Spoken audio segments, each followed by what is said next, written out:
Kaixo, Unai naiz, La Blancako abiadurazko entrenatzailea eta komentatuko dizuet nola eraman dugun aurrera gure euskararen plana. Gure hasteko puntua esan beharko dugu 17-18 atleta inguru gaudela taldean. Ia guztiek euskaraz hitz egiten zutela, lehendik, zekitela euskara hitz egiten.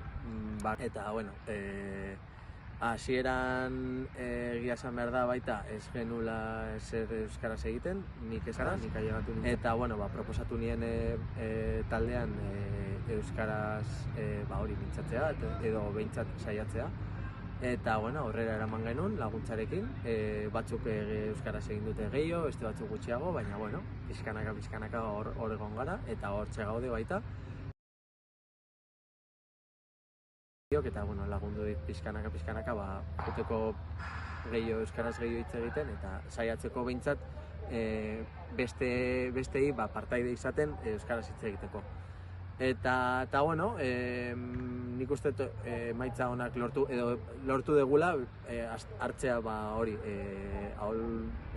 ez dakit euskaraz hitz egiteko aholkua edo behintzat hori pixkanaka jutea hartzen, ez? Entrenamenduak pasatzen ditugu euskaraz, beraiek euskaraz hitz egiten dute, nahi dutenean, batzuetan kostatzen da gehiago, baina eta ni eskertu nahiko nuke baita eman diguten